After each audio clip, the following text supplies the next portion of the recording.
Finley is a debt capital management software that I wish I had during my private credit days. Finley is also today's sponsor of Business Breakdowns, and it's a company that's solving a pain point near and dear to my heart. In my credit days, we spent way too much time coordinating diligence trackers, the internal versions, the external versions, the banker versions, and our borrower management operations always felt like they were the same as they probably were in 1996. And I know it wasn't specific to us. Regardless of what other funds we were working with on these projects, it was always the same. Just ask around and you'll find that nearly every operator or investor has experienced the operational nightmare of managing debt capital. The reason: most corporate loans come with hundreds, if not thousands of pages of reporting requirements and gotchas. And historically, there's been no way to avoid the tedious back and forth of lender-borrower interactions.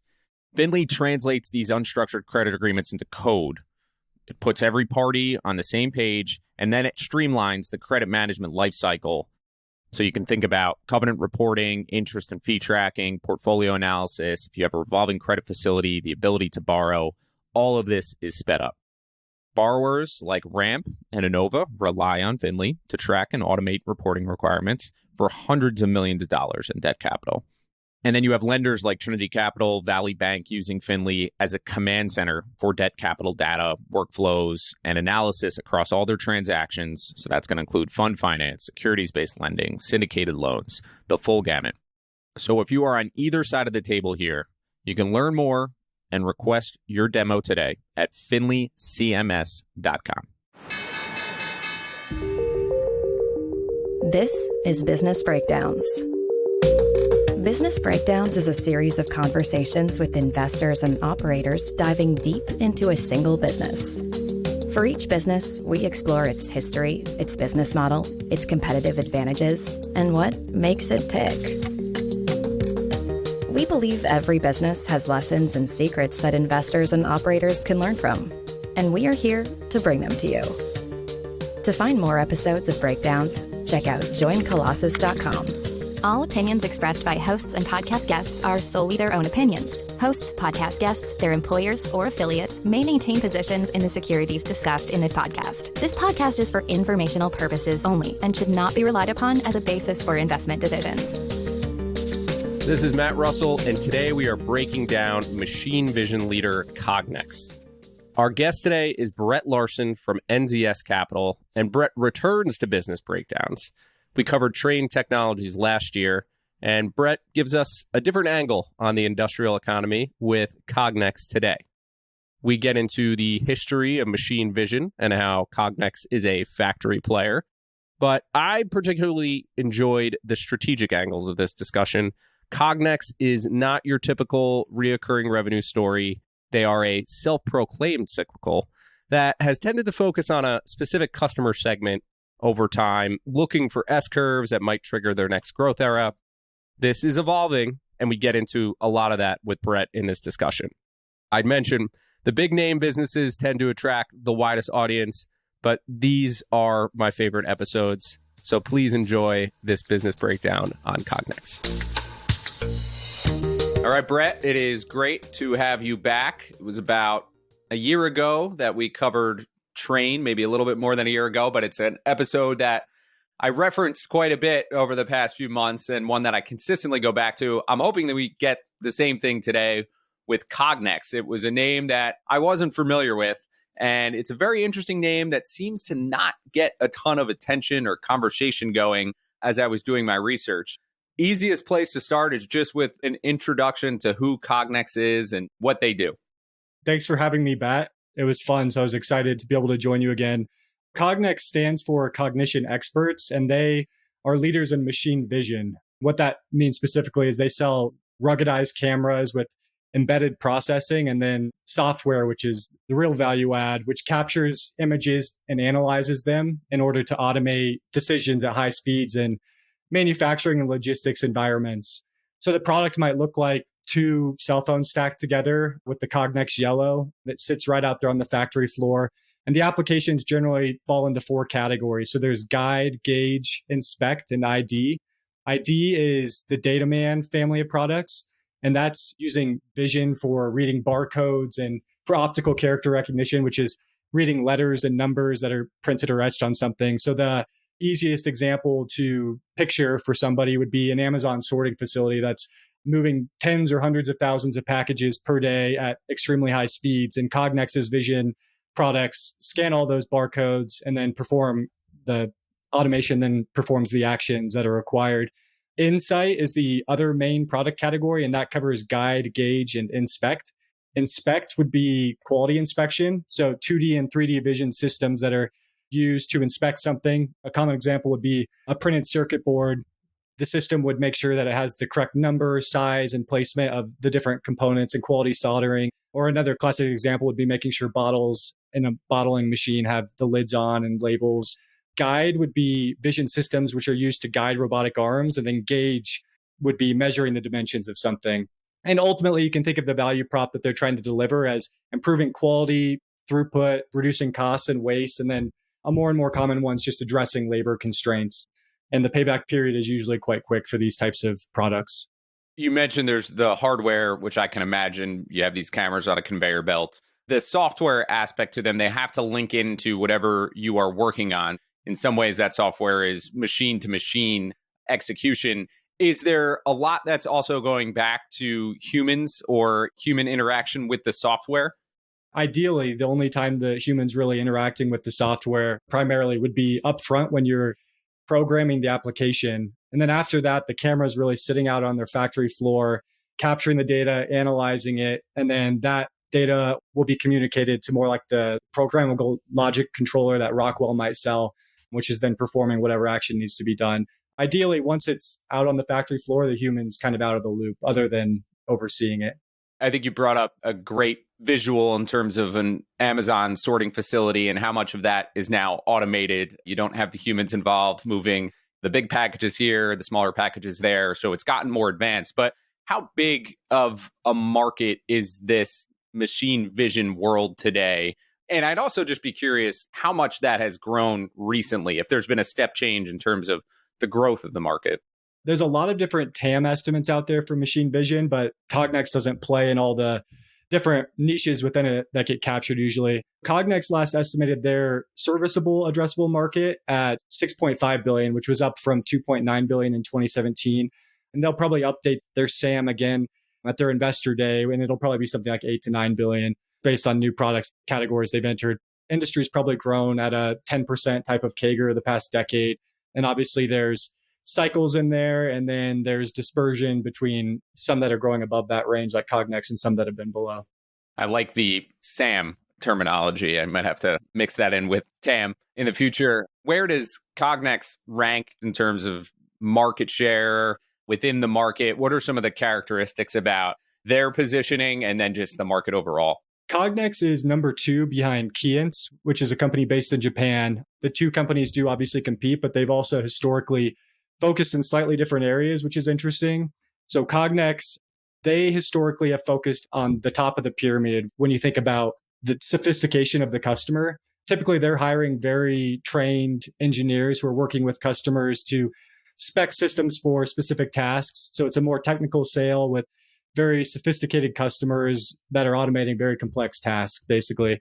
They're not winning on price. They're a more expensive vendor of machine vision, but they have a reputation for having really good application engineers, the best tech that they can differentiate at the spec level. So for example, that logistics facility where, let's say you're scanning 100,000 packages a day, Cognex, usually they can deliver read rates that are 100 basis points or even 200 or 300 basis points better than a peer. So over even just a day, that's thousands of packages that don't have to have a human there to look at something. That's usually how they go about competing. And there's a really strong brand reputation as well. So like if a new COO of a company walks into a factory for the first time and sees the yellow Cognex cameras, that says something to them. The installed base is very sticky as well for all of the vendors. And I'll foreshadow a bit, but they're focused on the top of the pyramid. Currently, they're also broadening out a little bit lower as well, which is interesting. And then Keyence, as I mentioned, is number 1. They're based in Japan. It's been a really successful company, and it's also very much an enigma, just in terms of it's a public company, but there's just not a lot of intel out there on it. My best guess, what I've gathered, is maybe 20% or so of their sales are comparable to Cognex. They also do things like scientific microscopes and PLCs and direct part marking and stuff like that. But what's also quite interesting is they spend 2% of sales or low single digits on R&D and have mid 80s gross margins. And that compares to Cognex, which spends more like mid-teens on R&D and has more like 70% gross margins. And the other machine vendor peers spend a little bit less and have even a little bit lower gross margins than Cognex. And it really comes down to the way Keyence goes to market and how they focus. They generally focus just on the middle to lower tiers of customers. And then they're really trying to develop more standardized products that are going after the very high frequency applications. And it's a very process oriented sale. So they'll hire more college graduates compared to Cognex, and then they'll train them with the products, put them out in the field. And it's more of a scripted sales process where they're keeping track of more of those activity like KPIs in the CRM. So it's how many calls are you making? How many shop visits? How many demos? It's really good coverage and really relentless. If you go down the rabbit hole, it's become a meme in the community. There's some pretty funny memes out there. If you're going to download a product spec sheet off the website, you should use your buddy's email and phone number, not your own. You'll never hear the end of it. That's the two main players. Maybe I'll briefly mention a couple other competitors while we're here. The other bucket I would say is China. And these are primarily for manufacturers in China. Hike Robotics, which is a division of Hike Vision, is probably the third largest player in the industry overall. And they've grown quite quickly, driven by that domestic market with the domestic manufacturers. And they're probably about half the size of Cognex in terms of sales. There's a number of other smaller Chinese players as well. And then outside of there, there's more legacy players. There's within Teledyne, there's Dalsa and Point Grey. There's SICK and Basler in Germany, Datalogic. Matrox was a company acquired by Zebra. And there's even companies like MBTech that just sell the software and then you can go get your own hardware. So that's kind of a lay of the land in terms of the industry structure. I did read quite a bit about Keyence and their sales process and how effective of a sales organization they built. But in the sale for someone like Cognex, where it sounds like it's much more technical, built to spec, perhaps advanced, and not so much off the shelf, are they selling to an Amazon who then works to integrate it into the other hardware and equipment that they're using? Or are they selling into the equipment manufacturers, whoever builds the conveyor belt? Who is the customer for Cognex? The answer is yes. If you think about how they're going to market, 70% of sales are direct, and that would be direct either to the factory floor where Cognex and the automation engineers at the customer are working to implement the system. But direct also includes selling to a machine builder or an OEM who would then integrate it into the machine, and then they take that machine to the end factory floor. And then the remaining 30%, about half of that is going to be through systems integrators, and that's primarily logistics at this point. And then the other half of that 30% would be distribution. And that's primarily just for end markets like Cambodia or something where they just don't have any presence. That's kind of how I would separate the customer. That makes sense. It's an interesting dynamic within the overall industry structure conversation. Before we move on too far, I do want to get into a bit of the history. And what came across through the work that I was doing is that there is technical expertise here and there's a focus on that technical expertise. So can you bring us back to the beginning and the origin story here, when they got into the market and some of the evolution over time? It's really important to understand for Cognex, the DNA of them stacking S-curves essentially over 40 to 50 years. The company was founded in 1981, and they came to market with what was the world's first industrial optical character recognition system. So again, reading numbers and letters. And at the time, the system looked more like a big video camera with external processing. And the first application was actually to read serial numbers on semiconductor wafers for IBM. That was the Dataman product family that still exists. From there, they got a call from Johnson & Johnson to do optical character recognition for labels. They did that application, but then J&J asked them, hey, can you do some of these other, at the time, what would have been novel applications like verifying the caps were on the bottles and the labels were present and the like. So that's when Cognex added more of these inspection type of applications. The first 20 years or so of the business was pioneering machine vision for all these different applications, but it was very much for semiconductors and the electronics capital equipment industries primarily. It was as high as 80% of sales going into the dot-com bubble were to those industries, and that went to 54% following the hard way. Around 2000 was when we saw smart cameras really come onto the scene. So where you embedded the processing directly into the camera, smaller footprint, more ruggedized. Now that enabled the product to be ready for the factory floor as we more often think about it. So we saw machine vision get adopted in more heavy manufacturing industries like automotive, consumer electronics, food and beverage, packaging. So by the end of 2010, that semiconductor and electronics capital equipment was down to 15% of sales as they really brought in the end markets that they could serve, all those new S curves. Around 2010 was when Cognex came out with their first ID product for reading barcodes. It was primarily aimed at displacing laser-based scanners in logistics facilities because it could do it faster and then with much higher read rates. If you go back in 2010, they were talking about they'd be happy if one day long-term target $75 million of sales from this line of business. And then they worked very closely with Amazon to develop the technology. And in 2021, the peak, it was about $300 million in sales and 30% of Cognex's overall business. So it turned out to be just an enormous new S-curve for them. At present, we're really in the early innings of the next tech evolution for the industry. And it began in 2017 when Cognex acquired ViDi. And then in 2019, they acquired a company called Sualab. And those were both essentially IP and acqui-hires in the field of deep learning or the application of AI into machine vision. ViDi's co-founder and CTO is Cognex's current VP of AI technology. So after those acquisitions, there was a big development effort and they came to market with these new deep learning and edge learning products. And the way I conceptualize this is moving from rules-based programming of vision systems to teaching by example, which has large implications. And I think we're probably in the first inning of this next chapter behind the scenes of a long cyclical down cycle. Could you paint that picture in terms of an example? Rules-based, let's say a package is over 100 pounds with these dimensions. Send it in the left lane. If it's under that, send it through the middle. If it's super small, send it to the right. And it's a pretty standard tree of logic and decisioning. Where would this new example or this new training come into play? Do you have any real world applications that would paint the picture? There's deep learning and edge learning, as I mentioned.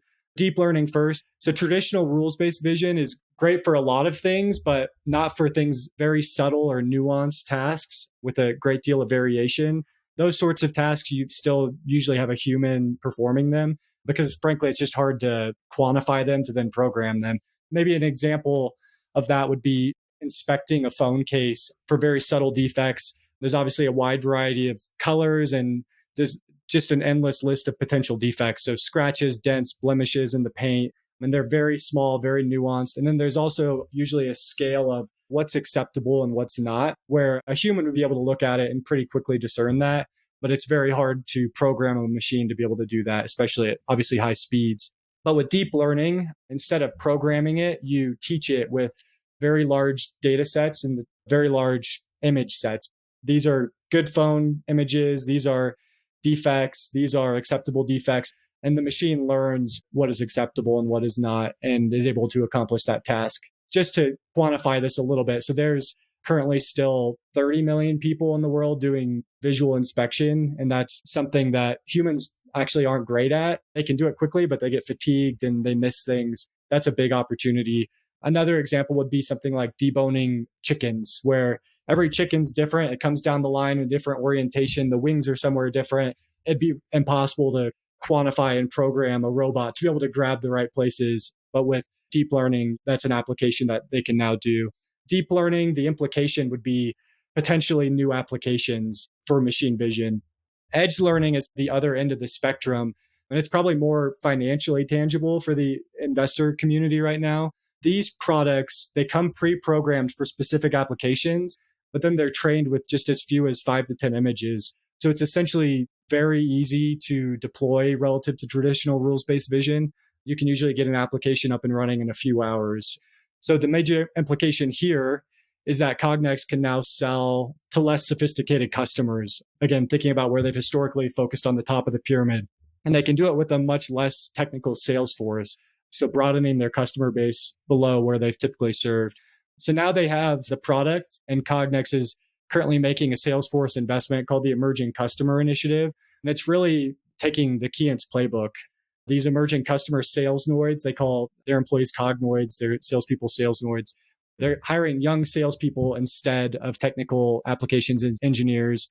They're arming them with these new edge learning products that are really easy to implement. And they're going after these less sophisticated customers, more SMB types, and even less sophisticated tasks within existing customers where those exist. And then it's a much more formalized selling playbook that tracks the KPIs, just like Keyence. They're getting compensated on both their selling activity as well as their commission. Last year, cohort one of these sales noids hit the field and they did 80,000 customer visits, added 3,000 new customers to a base of what was previously 30,000, at accretive gross margins. And they exited the year at about $1 million a week in sales from that first cohort. The second cohort entered this year in 2025, and hopefully we'll do a bit better just from lessons learned. Obviously, they're now competing in Keyence's bread and butter target customer set. So they are running into them sometimes with these customers being vended. But the majority of the time, these customers have never used machine vision at all. I think it's more like 60 to 70% of their sales have been people that have never had a camera in their factory. Obviously, the financial implications here are they're trying to grow their customer base from 30,000 to hundreds of thousands over time, which could be obviously revenue opportunity and then at accretive gross margins and reduce the customer concentration as well over time. The customer base, I think you painted a picture just in terms of the various applications and who might use them, but what does it look like in terms of a customer, whether it's a contract, whether it's a sale, the ramping of that contract or sale, and then what the stickiness is once you build something out? The stickiness of a customer is quite high. Once you're on the factory floor and the people that are managing the floor are familiar with the software used to program the cameras, and it's usually more or less standardized, especially for some customers where they, for the sake of simplification, they don't want a bunch of different machine vision vendors out there and the associated software. It's a CapEx sale, and they have, as I mentioned, historically been focused on the top of the pyramid customers. So they've been tied to the large CapEx build-outs of companies like Apple and Amazon. And that obviously comes in a wave. And then it's more of a question of stacking new S-curves and when the next waves in CapEx is going to come. But the customers themselves are generally quite sticky. Maybe this is a good segue into the different end markets. And we can start with consumer electronics. It's interesting because that end market's tied to the CapEx spending around new consumer electronics or features. There was a tailwind from the adoption of cell phones, and then there was the tailwind from Apple building out the iPhone manufacturing. At one point, Apple was as high as 20% of Cognex's sales, which is pretty incredible. It's now probably down to more mid to high single digits range. There was another big tailwind when OLED came on the scene, and that was with Samsung. So looking forward, it's interesting to think about if there will be new form factors or changes to the existing ones for consumer electronics tied to things like LLMs, or if there's AR or VR is going to take off ever, or if humanoid robots are going to take off.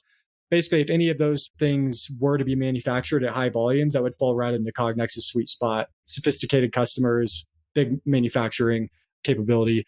In consumer electronics, in 2024 was 17% of sales, and longer term, they expect that market to grow mid-teens is the target. Logistics is the largest end market. It's 23% of sales. At peak, it was 30% of sales, and Amazon was up to 17% of Cognex's sales. Obviously, there was the well-publicized down cycle in that end market. They did return to growth in 2024. They grew 20%, and that's the long-term target for that end market, is that they can grow 20%. And Amazon probably is back around that high single digits to 10% range in terms of a customer. In Cognex fashion, they're stacking new S-curves in logistics, which is really interesting. So they're taking the vision tunnels, which they've really honed with Amazon, to new customers and new geographies. And those non-Amazon customers are growing very quickly. And then they're also identifying other applications outside of barcode reading, things like vision inspection to see damaged boxes coming down the line or damaged labels, make sure there are labels, even things like dimensioning to do estimating of your shipping costs and things like that. So they get their foot in the door and then they find additional applications within the end market. And that's the story of logistics at the moment. Automotive is the second largest market at 22% of sales. In theory, EV battery should be a good tailwind for them. Cognex has solutions. The transition just frankly necessitates a bunch of CapEx, whether it be new automotive lines, but also battery facilities that otherwise would not have been the case if it was just new models, internal combustion engine models. But frankly, the growth just didn't come through last year as people had expected it to. Automotive sales were down mid-teens in 2024. It's not expected to be a good year in 2025, but it shouldn't be a deep decline like 2024 at least. And long-term, the target for this end market is 10% growth for Cognex. Two other quick ones. So semiconductor is probably about 10 or 15% of sales now. They're selling primarily to the semiconductor capital equipment manufacturers, and the growth outlook there is positive at this point in time. And then the other 20 to 25% is general factory automation, and keeping an eye on PMI there primarily. It's been historically long down cycle for industrial manufacturing, and that's been felt by Cognex in that part of their customer base. Is there a average useful life in terms of the equipment that they're installing? Are there replacement cycles for the equipment as well? Ideally, when a customer puts the camera in the factory, they're hoping it's going to last for 10 to 20 years. So there's not really a regular replacement cadence. It's more about you get the customer in your installed base, and then they'll be doing brownfield CapEx on existing lines, and that'll create revenue opportunities for Cognex. Every now and then there'll be these greenfield opportunities with those customers or just new end markets and new customers. And that's what drives the growth of the industry over time. On the software side of the business, is that an actual revenue driver for them? When I think about how much they will make from the sale of equipment, is it all recognized in year one, or is it spread out with some type of software component? The joke I say is that Cognex doesn't adjust out their stock-based comp, which is great for a company that's essentially a software company, but you get stuck with the cyclicality of an industrial company as a trade-off. So it's all an upfront sale. The software is tied to the hardware CapEx. It sounds like you get the S curves when there is a paradigm shift or a new form factor introduced into an industry that would require new CapEx spent on a factory or a production line where new Cognex equipment would have to come in. But if it's just producing the same phones or the same cars without added features, you're not going to see a big step up in revenue because you don't have to make adjustments to the factory. I think that's right. You can think of the core business as supporting customers as they're doing their big CapEx spends. They're tied to that. So at the moment in consumer electronics, for example, we're keeping an eye out what it could be, but there's not something that's driving a big CapEx spend at Apple, for example. That end market's kind of at a more steady state maintenance type of level. You characterized it correctly. Within that context, on semiconductors, it sounds like it's a meaningful chunk of the business, but not something that maybe has captured the same tailwind of the actual market itself with semiconductors. What drives the disconnect there? What would you tie that to where it's not just this massive chunk of the business right now as we're seeing this cycle play out? They actually did a bolt-on acquisition of a company called Moritex in late 2023. And Moritex sells optics and lighting. A lot of that goes into the semiconductors end market. Prior to that, Cognex's semiconductor exposure was quite small, probably sub 5%.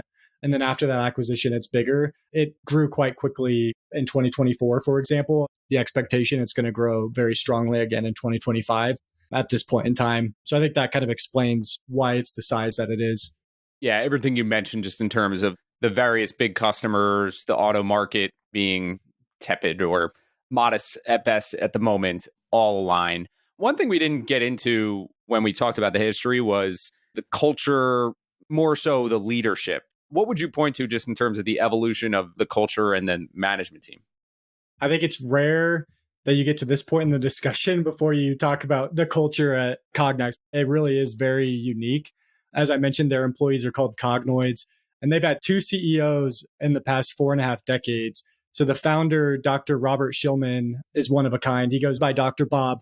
And I was thinking about how to describe him quickly for a podcast. And I think there's one theory that he says tongue in cheek that I think captures him quite well. He says it tongue in cheek, but he says that he doesn't believe in exercise because basically your body's a bunch of mechanical joints, and anything mechanical has a finite amount of use. And just from that, you can see he's clearly an engineer. He's really smart. He's a very skeptical individual and a bit rebellious. He's got a really good sense of humor. And he was also very intentional with culture from the very beginning. Cognex's motto is work hard, play hard, move fast. It's very engineering centric. I believe they have the largest collection of PhDs in machine vision in the world, working on just advancing the field. They hire really smart people and give them the room to make autonomous decisions. And they say, be right most of the time. They're willing to fail and try new things, but they also try to have a lot of fun when they're doing it. Some examples of that: on leap years, a few employees are selected to go jump out of a plane with Dr. Bob. And I think he dresses up like a frog or something ridiculous. One year they rolled in an armored vehicle to deliver the cash bonuses, and Halloween every year is a huge event. They have, without question, the best annual reports in the business. They're themed. So you should take a look at those. They're really fun. But what's interesting is they've really managed to maintain the culture from what I can tell. And I think there's two reasons they've been able to do this after Dr. Bob. So first, they have what are called ministers of culture in every office around the world who are responsible for maintaining the culture.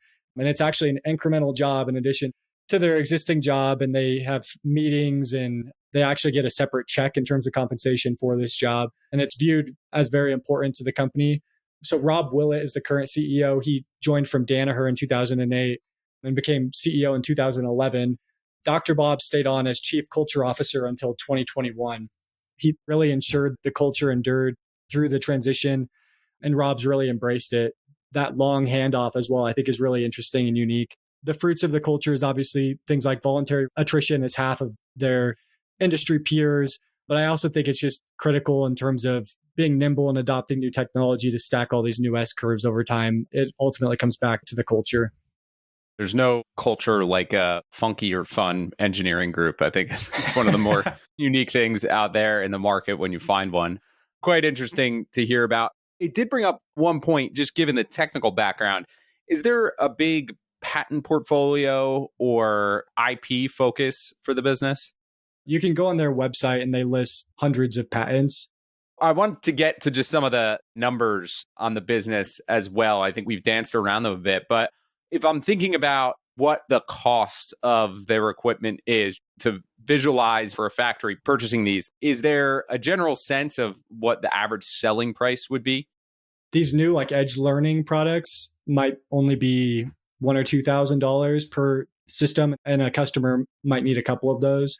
So at the low end of the spectrum, you can think of an order being as maybe $10,000 or something like that. And then obviously at the high end of the spectrum, the individual sensor or vision system can cost over $10,000. And there could be many of them on a single implementation. So those orders would be running in the hundreds of thousands of dollars. And the turnaround time for something being contracted to actually being delivered, I would imagine there's a lot of lead time in terms of when they're building out a facility. What does that look like? Is it something where they have to be building this to spec when the customer gives them the order? Or do they have off-the-shelf stuff that they can deliver? What does that look like? The smaller purchase orders, I think it's more book and ship type of business, very short cycle. And then their largest, most strategic customers with complex CapEx plans and the like, there's more of a lead time. And you could think of it as they're going to build the shell of the factory first and then the lines. And then after that's when the machine vision cameras go on, or they're selling to the machine builders that obviously have their own lead times. For those larger customers, I think they generally have not crazy visibility, but a little bit of visibility. Taking it down to gross margins and operating margins, where do those typically hover and how much cyclicality is there? Longer term, they target 15% top line and constant currency and 40% incrementals. And then they layer on capital allocation from there, starting with revenue. So in the 10-year period ending either 2020, 2021, 2022, so just before this down cycle, and adjusted for divestiture of it that they did, they've grown about 13% excluding M&A, and then mid-teens in constant currency. So they've been right there.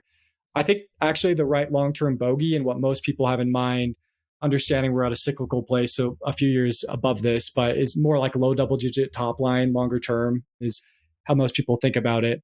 But again, we're at the end of a very long down cycle, and there's this new customer base that's being added to Cognex that hopefully should drive some revenue, at least in the nearer term, that's above that. On margins, similarly, they're depressed cyclically right now. And also they have the headwind from the emerging customer initiative investment, the Salesforce investment. And they actually expect the emerging customer initiative to be operating margin accretive. It already is gross margin accretive. But operating margins last year were 13%, and that's down from a peak above 30%. And there's a couple hundred basis points of the emerging customer initiative headwind in there. But longer term, they target regaining 30% level as the leverage returns to the business. So they get back to growing. And then obviously the Salesforce investment flips from a headwind to a tailwind to margins. That swing is pretty meaningful between the 40% incrementals, 30% target, 13% last year. I know we're in a down cycle right now, but when you go back over time, is that the types of swings that you tend to see? Not to that magnitude. I think part of it is that they've invested very heavily in this current strategy, which makes it deeper than it otherwise would have been. For example, back in 2019, which was prior to this down cycle, the last time that they had a down cycle, margins went from 27% down to 20%. The depth and duration of this downturn, along with investing through it, is what makes the operating margins what they are. And the target, again, is to regain the 30% level and then grow incrementally 40% from there. In terms of the cycle, are there signposts that either you monitor, the industry monitors, the management team monitors to suggest that there's inflections? And I know there's several end markets here, so it's going to vary. But what could you point to just in terms of the timing of that and what you typically look for? For logistics specifically, that market's returned to growth now. So that's their largest end market. It grew quickly last year, should probably grow quickly again this year. Similarly, semiconductor, you watch the semi-cap companies, so the companies selling equipment to TSMC and the like. That's primarily who they're selling to. And again, the outlook there is relatively positive right now. Consumer electronics, like we mentioned, we're kind of at a steady place as we're waiting to see if there is going to be like a next consumer electronics type of CapEx cycle that's needed. And that could be new features or new form factors tied to LLMs or AR and VR or whatever it might be. But that's usually what drives the growth there. There's nothing tangible on the horizon right now for that. And then automotive, we found a place of stabilization now, or we're closer to that than the down cycle. But just watching the automotive OEMs and their CapEx is the signpost that you watch for that one.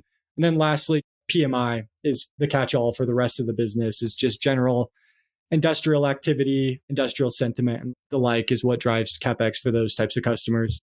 Would you classify their performance as somewhat of a leading indicator on cycles? I'm just trying to visualize. You have the CapEx announcements, which will ultimately drive the business for Cognex. But it does feel like they're still at the front end of the actual cycle where you will eventually see that come on board and whatever they're producing be released. Is that a fair way to categorize it relative to just general macro trends? I think you've captured it right there. Given their short cycle, and then especially with something like consumer electronics, that business will inflect before we even know what it is they're spending on, just the nature of that. So it's pretty interesting in that regard. Definitely. Very, very interesting. You see that a little bit in the transports, but this is a completely different play on something similar. Going back to the business, you mentioned cyclicality. You mentioned a little bit about investing through the cycle. Just on the balance sheet, capital allocation more broadly, how would you categorize them in terms of capital allocators and risk of managing the balance sheet versus conservatism?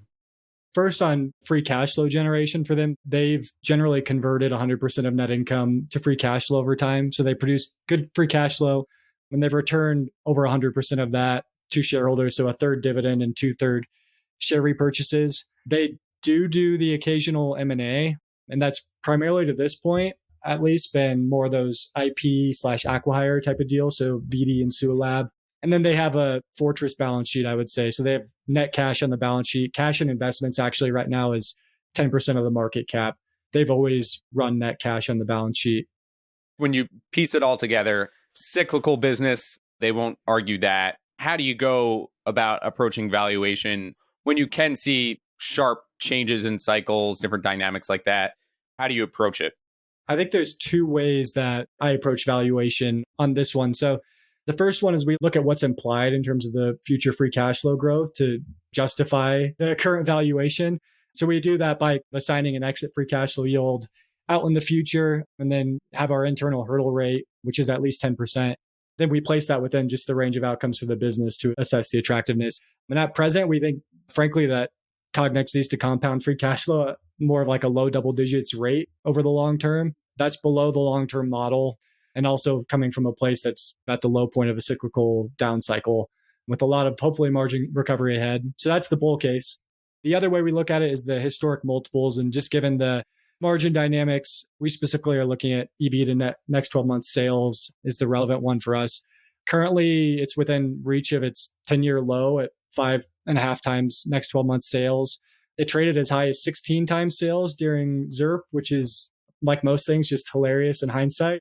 But otherwise, a more normal range, it's been more like 6 to 10 times sales is where it's traded. My takeaway from that would be that the market might be suggesting that there's some more meaningful compression on the margin profile of the business. We're certainly seeing it beaten up through this cycle, but is there any reason to believe that margin compression or the margin recovery won't be as strong as the cycle does recover? I think that's certainly a discussion. Historically, we have seen margins decline in magnitude with cycles, and they've always recovered back to 30%. We just saw even in the last quarter where some growth returned to the business and they grew more in the double digits organically. And you can see the leverage that fell through in the quarter. There's signs like that we're watching. That's certainly a debate on the name is what normalized margins will look like. Always the debate on anything in this space. So I can appreciate that. What are the other risks you would point to? I think we've probably outlined a lot of fairly obvious risks, but what really stands out to you? There's a couple that are top of mind. The first one is obviously just the cyclicality. Early is the same thing as wrong. Basically, every incremental investor in Cognex the last year or two is probably feeling very early right now with regards to that one. Frankly, it's just a matter of if the cycle will turn or if we're sitting here a year from now and still feeling early, hopefully still temporarily. The other one is China, which we briefly mentioned. So it's 18% of sales in 2024. 2/3 of that is to Western multinationals. And a good chunk of that, probably half of that or more, is Apple, Foxconn. For those customers, it seems unlikely they're going to put high robotics in their factories for obvious reasons. For the remainder, call it the other mid to high single digits % of overall Cognex sales that are domestic Chinese manufacturers. I think on a 5 to 10 year basis, it's probably going to be an uphill battle to grow those customers, at least. That's a well understood risk as well that people talk about. The last one would just be the tech transition. Ultimately, I think the tech transition opens a great window of opportunity for Cognex, and there's reasons to believe they're early and ahead in terms of applying machine learning to machine vision. But with any tech transition, it opens the window for disruption as well. So that's the third risk out there that's on my mind. Yeah, it's an interesting cyclical name because when I think of the majority of cyclicals, they will trade in terms of the slowdown or the growth within a range. It is not this S-curve type growth when you do have major pickups. And to the extent that they do have new S-curves emerge, which from the very, very, very high level view, I would imagine that they exist out there and it'll just be a matter of how Cognex aligns. It's an interesting one with a slightly different tilt on cyclicality than a normal business. What's also interesting is the cyclicals, whether it be analog semis or semi-caps or like metals and mining, they'll trade peak multiple on trough earnings and the like. And you look historically at Cognex's multiple, and it's basically trended up when sales are growing and down when sales are declining. It's kind of really interesting. I don't know exactly why that is, but that's the reality. The peak on peak phenomenon is one that can be painful on the way down. It's always interesting to watch. This has been very informative, filled in a lot of blanks that I had in terms of the research that I did, and there were many. What would you point to as the key lessons to take away from Cognex and apply elsewhere? It's funny. I was thinking about all the episodes I've listened to of business breakdowns, and I feel like it's got to be the number one answer is culture. I'd be curious if that's accurate, but I think it's clearly culture for Cognex too. And I think what's interesting about it more than just having a unique culture is how they've maintained it through the founder departing. So specifically, like I mentioned, the ministers of culture, that they have the job of maintaining it. Secondarily, just that long overlap of the founding CEO with the new CEO as the new CEO took over the reins and just ensuring that it lasted through the transition. I think those were unique, and I hadn't really seen that before elsewhere. It's definitely one of the more common answers, often related to businesses that have had these very long-term durations of success. So it's interesting and very hard to measure, which probably makes it even more valuable to study. So Very fascinating business. Thank you again for sharing the knowledge, Brett. It was a pleasure. It was a lot of fun. Thanks for having me back on. To find more episodes of breakdowns ranging from Costco to Visa to Moderna, or to sign up for our weekly summary, check out joincolossus.com. That's JOINCOLOSSUS.com.